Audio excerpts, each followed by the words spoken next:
Hello, I am Susanna Mälkki and this is Living the Classical Life.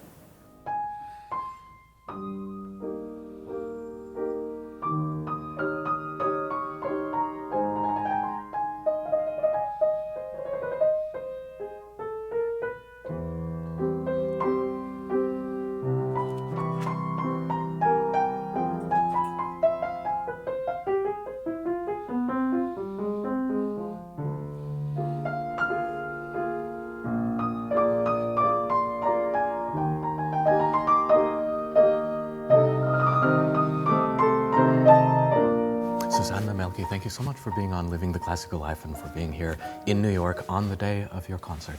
My pleasure. With the New York Philharmonic. So, a pianist I very much admired while growing up, Sviatoslav Richter.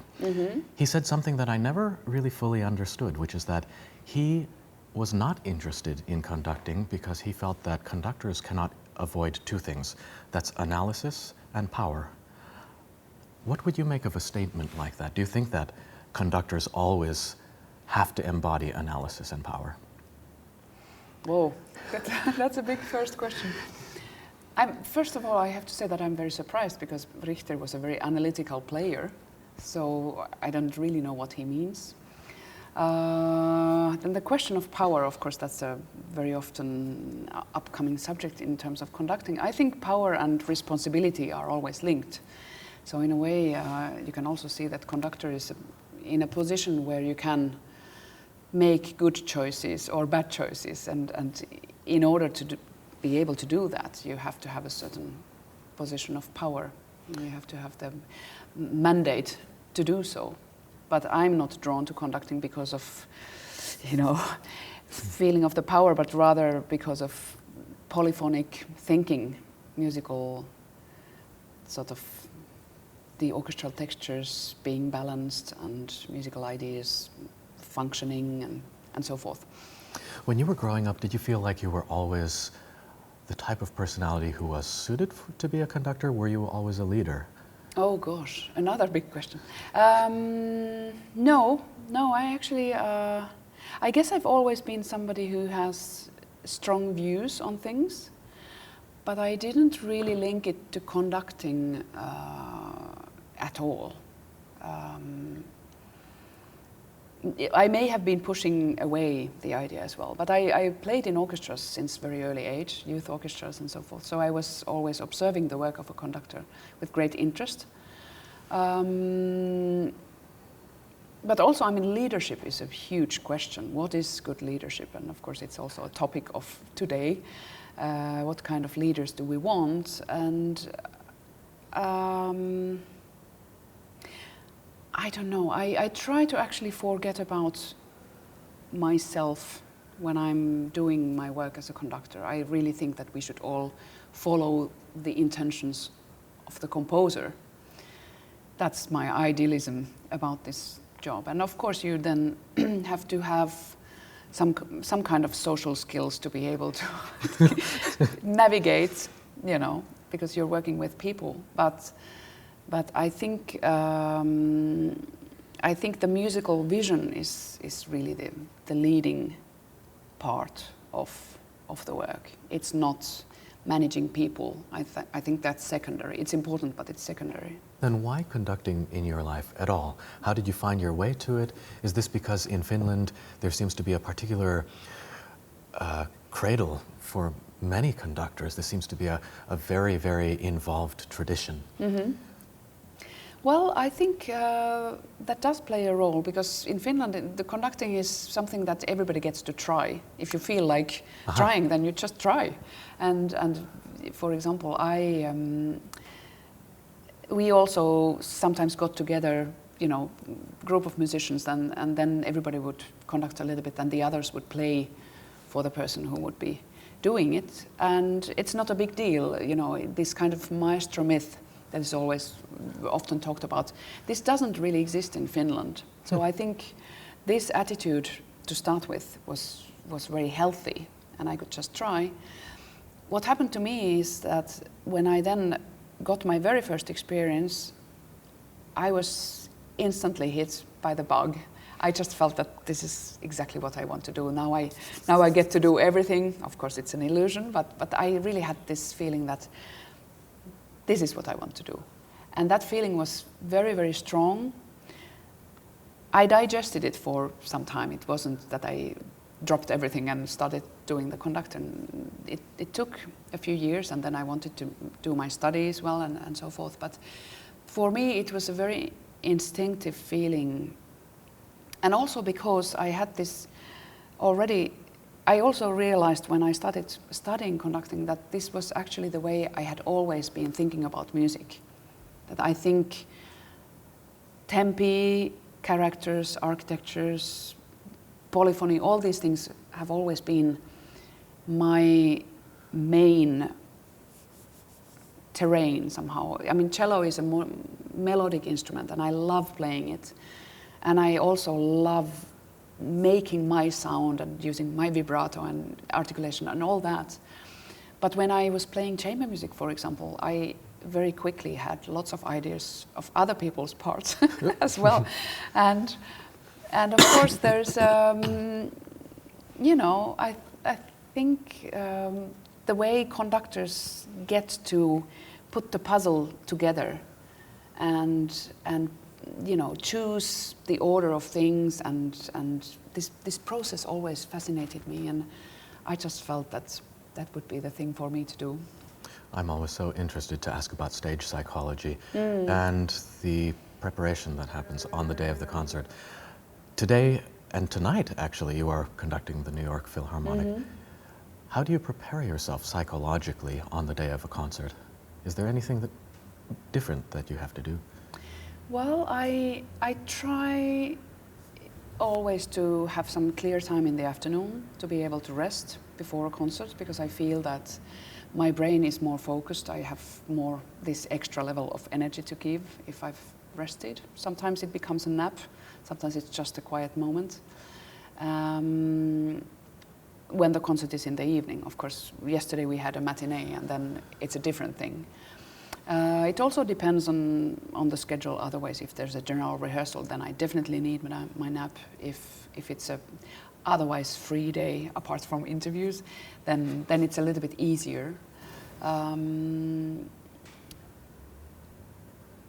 I think my preparation now as a conductor is slightly different from what it was when I was a player. I was a cellist in my previous life. And then I think the moments before the concert are different, because I don't need to warm up physically my fingers. But then I use the dressing up as some kind of a meditation, and I rarely go through the music just before the concert, because that's something that I've done already earlier. But I do have to have my brain ready for the super concentration that is needed. When you walk onto stage, what do you expect of yourself? Here's this large orchestra. Do you personally feel responsible for the success of the entire endeavor? I think actually, since I have this background as a musician and I've been an orchestral musician as well, I really strongly feel that it's a collaboration. And this is of course prepared in the rehearsals, and my feeling when stepping on stage before the concert or in the beginning of the concert, it depends very much on how the rehearsal process has been. And if it has been very nice and constructive and everything is working beautifully, then I actually don't need to worry about those things, because I feel that we are going to do this together. And this has been the wonderful feeling this week with the New York Philharmonic. They are incredible musicians, and not only incredibly skilled instrumentalists, but also there's so much musical intelligence in the orchestra. That is, the process has been beautiful, because I have been able to suggest ideas, and then they can grab the idea instantly, and they immediately know how to do it. So it's very gratifying, and I think it's also, in order for the performance to be interesting for the listeners, it's very important that the music making is natural, and it has to suit the way the musicians play And the conductors, in my opinion, of course have to present a very clear musical vision, but then also the orchestra, which is there for the day or for the week, is my instrument for that week, and I have to understand how it functions and all that. So sorry, this was a very long reply to a question, but nothing is really. I think the concert moment should be the pinnacle of the process, but it's all linked to all communication during the week. And at best moments when I'm conducting, I'm really just inviting people to do what they do best, you know. And my only purpose as a conductor really is to make the orchestra sound as great as they possibly can. So here's a question I never asked of any performer. We talk about how we feel before we walk onto stage. How do you feel when you walk off of the stage?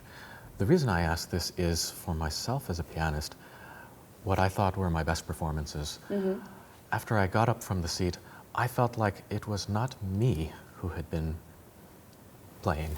I felt like I was a third-person observer in something that was happening on its own.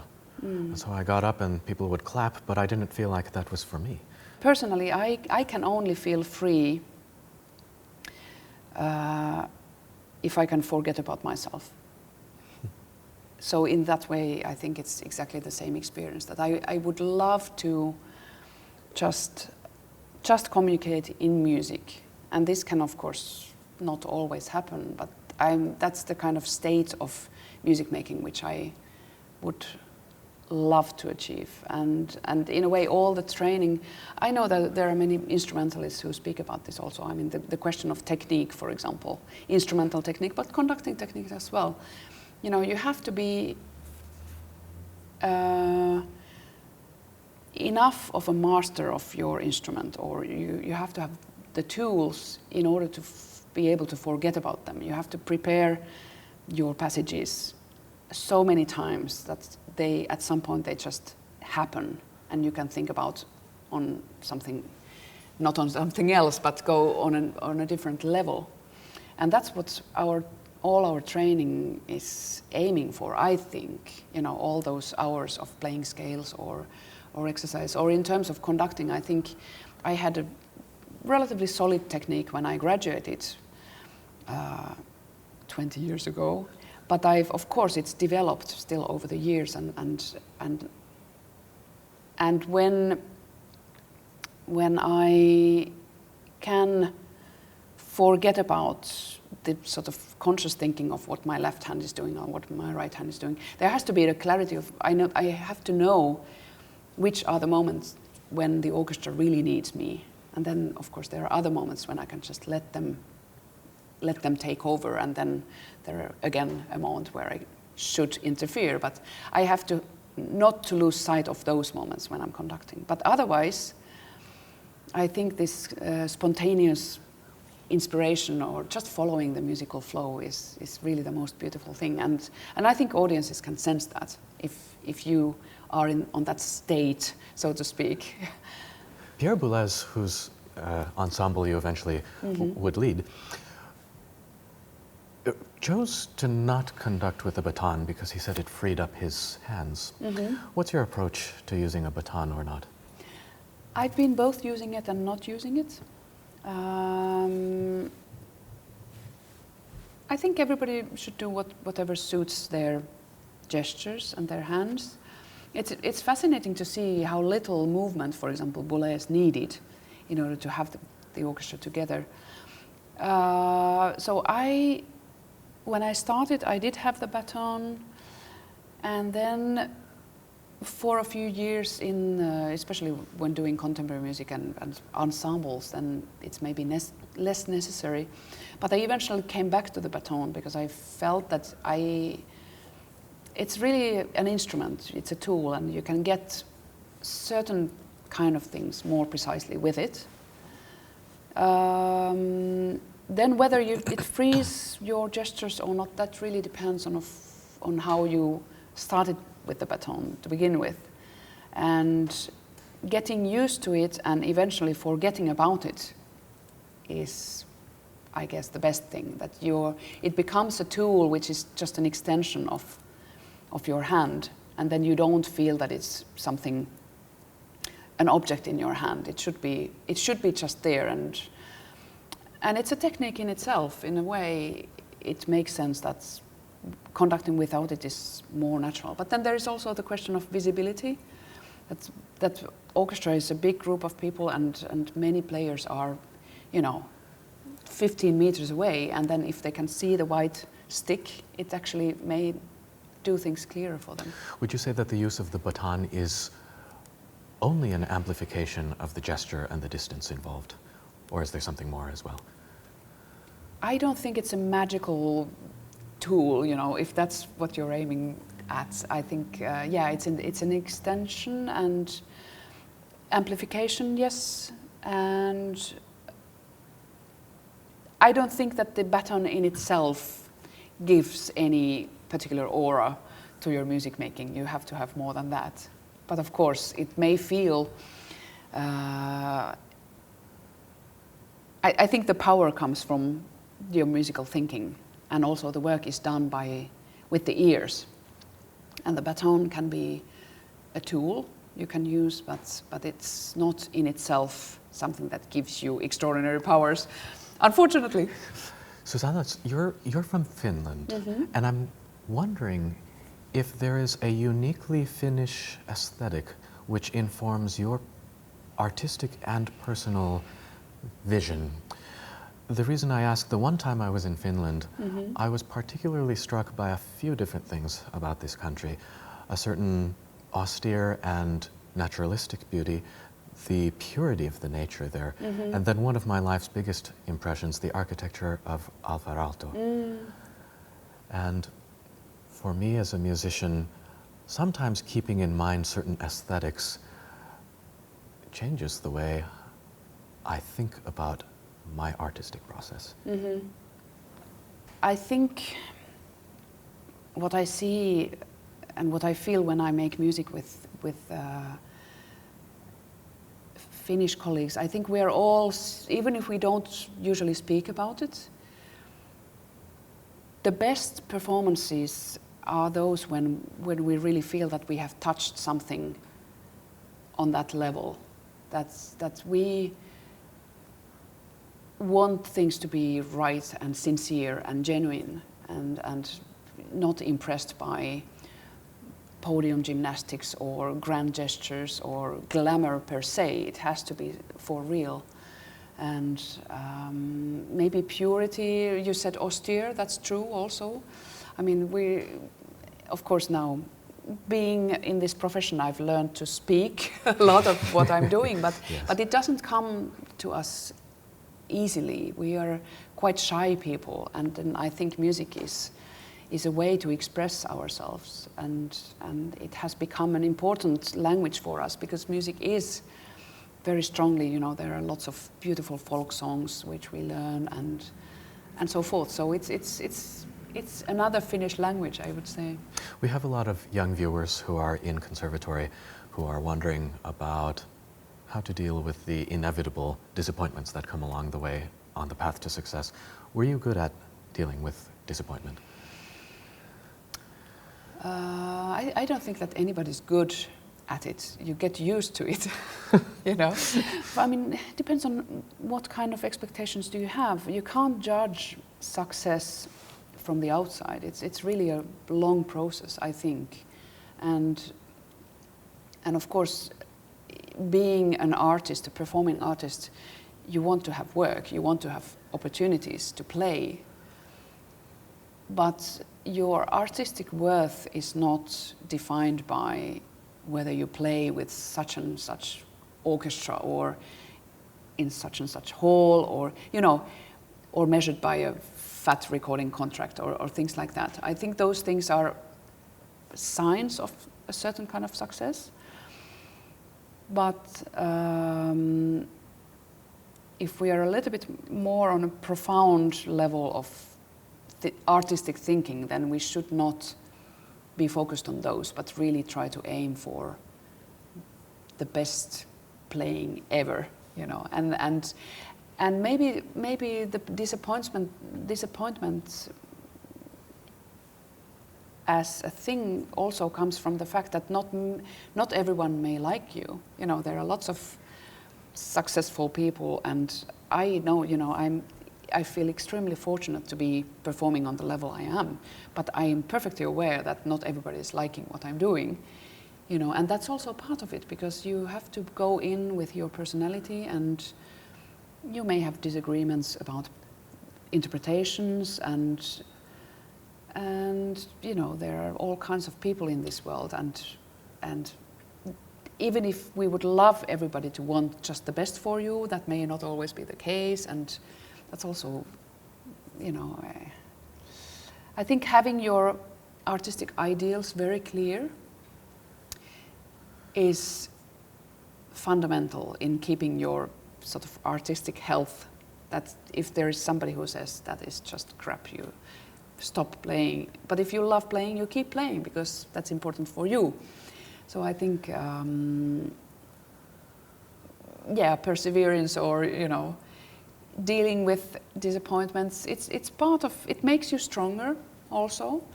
And if you have to defend your point of view, it may also clarify for yourself your own point of view. I think it can be useful to be questioned. Susanna, thank you so much for being on the show, and we look forward to following all of your successes. Thank you so for much. your time. Thank you. Yes, My thank you. pleasure.